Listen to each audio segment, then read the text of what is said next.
नमस्कार, आप देख रहे हैं हल्ला बोल टीवी। मैं हूं नितेश तिवारी। आपको बता दें कि प्रशांत किशोर ऐलान करने वाले हैं बांकीपुर विधानसभा चुनाव। वो सीट से वो चुनाव लड़ेंगे, उसके बाद वो जाएंगे भगवान हनुमान के शरण में। क्या कुछ आज होने वाला है बताएंगे हमें हल्ला बोल टीवी के editor in chief Deepak Sharma. बहुत कुछ होने वाला है। आज गहमा गहमी से भरा दिन रहेगा। बिल्कुल कुछ चंद मिनटों की बात है, 2 बजे हमारे जो रिपोर्टर हैं, सीनियर रिपोर्टर राहुल पहुंच चुके हैं जन स्वराज कार्यालय, और वहां पर एक प्रेस कॉन्फ्रेंस होने जा रही है प्रशांत किशोर की। प्रशांत किशोर आज बांकीपुर से चुनाव लड़ने का, बांकीपुर उपचुनाव जो हो रहा है 30 तारीख को, यह चुनाव प्रशांत किशोर लड़ने का ऐलान करने वाले हैं आज कि प्रशांत किशोर इस चुनाव में प्रत्याशी होंगे। प्रशांत किशोर की प्रेस कॉन्फ्रेंस होगी और इसके बाद प्रशांत किशोर वहां से जाएंगे पटना जंक्शन के महावीर मंदिर। पटना जंक्शन के महावीर मंदिर जाएंगे, वहां पूजा अर्चना करेंगे और इसके बाद हनुमान जी से मिलने के बाद वो किससे मिलेंगे? भगवान शिव से। अच्छा। भगवान शिव से मिलने जाएंगे बोरिंग रोड चौराहा। पहले पटना जंक्शन जाकर महावीर मंदिर में जाकर भगवान हनुमान से मुलाकात करेंगे, उनकी पूजा अर्चना करेंगे और भगवान हनुमान की पूजा अर्चना करने के बाद किससे मुलाकात करने जाएंगे? भगवान शिव से। वे बोरिंग रोड चौराहा वाले शिव मंदिर में जाकर रुद्राभिषेक करेंगे और उसके बाद बांकीपुर की जनता जनार्दन से मिलने निकल पड़ेंगे।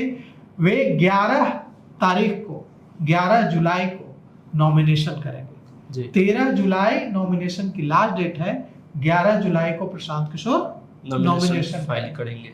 और आप यह समझ लीजिए कि अब आज जैसे ही ऐलान हो जाएगा कि प्रशांत किशोर प्रत्याशी हैं, इसके बाद गहमा गहमी और तेज होगी।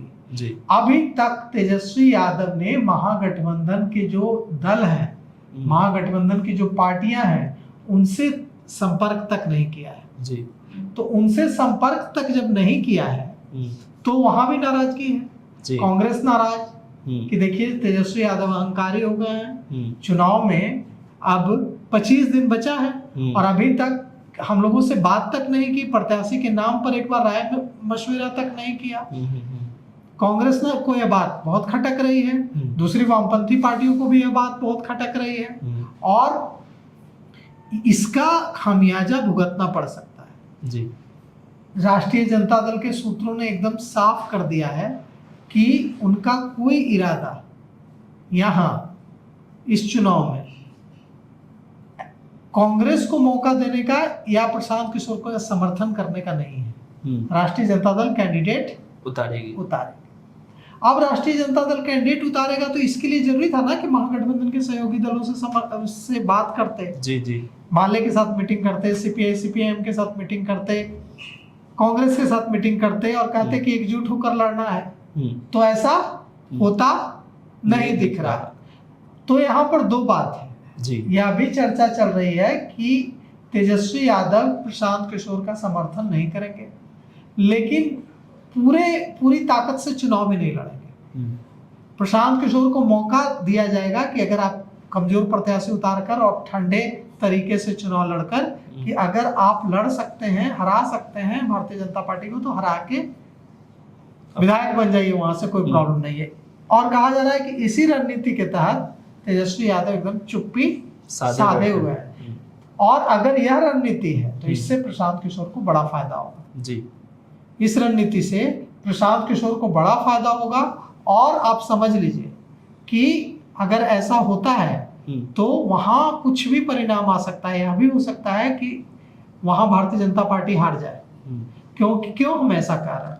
क्योंकि अगर हम पिछला चुनाव ही देखें, उससे पहले का चुनाव छोड़ दें, तो वोटिंग प्रतिशत क्या था? 40%। जब विधानसभा का चुनाव था जिससे सरकार बननी गिरनी थी, सरकार बननी बिगड़नी थी, पूरे बिहार का सवाल था, तब मात्र 40% लोगों ने वोट दिया। इस बार तो बाईपोल है, सरकार बननी बिगड़नी भी नहीं है, नितिन नवीन भी नहीं है, तो क्या हाल होगा? वही हाल हो सकता है जो गोरखपुर में हुआ था। गोरखपुर में जब योगी आदित्यनाथ मुख्यमंत्री बने थे तो गोरखपुर सीट पर 2017 में मुख्यमंत्री बने, उस समय वे सांसद थे। मुख्यमंत्री बनने के बाद गोरखपुर सीट पर उपचुनाव हो गया, उसमें भारतीय जनता पार्टी हार गई। क्योंकि भारतीय जनता पार्टी वहां वैसे ही बिहेव कर रही थी जैसे यहाँ कर रही है। भारतीय जनता पार्टी के नेता अति आत्मविश्वास में थे कि गोरखपुर थोड़ा ही हार जाएंगे, और गोरखपुर हार गए भारतीय जनता पार्टी। तो कुल मिलाकर के अगर भारतीय जनता पार्टी गोरखपुर हार सकती है तो भारतीय जनता पार्टी को अति आत्मविश्वास में नहीं रहना चाहिए, क्योंकि अति आत्मविश्वास में आप गोरखपुर हारे हैं। अगर अति आत्मविश्वास हुआ तो यहाँ भी बांकीपुर भी इतिहास के पन्नों में दर्ज हो जाएगा कि आप प्रधानमंत्री नरेंद्र मोदी के बॉस की सीट हार गए। प्रधानमंत्री नरेंद्र मोदी ने क्या कहा था कि नितिन नवीन मेरे बॉस हैं, तो नितिन नवीन मेरे बॉस हैं प्रधानमंत्री ने कहा, मतलब यह जहां चुनाव होने जा रहा है वो प्रधानमंत्री नरेंद्र मोदी के बॉस की सीट है। तो अब प्रधानमंत्री नरेंद्र मोदी के बॉस की सीट भारतीय जनता पार्टी क्यों हारना चाहेगी? भारतीय जनता पार्टी हर मुमकिन कोशिश करेगी, लेकिन वो कोशिश दिख ही नहीं रही है। भारतीय जनता पार्टी पूरे आत्मविश्वास में है। तो देखिए क्या कुछ होता है, बहुत कुछ हो सकता है। तो आपको इस पूरी जानकारी पे क्या आपकी प्रतिक्रिया है, हमें कमेंट सेक्शन में कमेंट करके जरूर बताइए। देखते रहिए हल्ला बोल टीवी। धन्यवाद।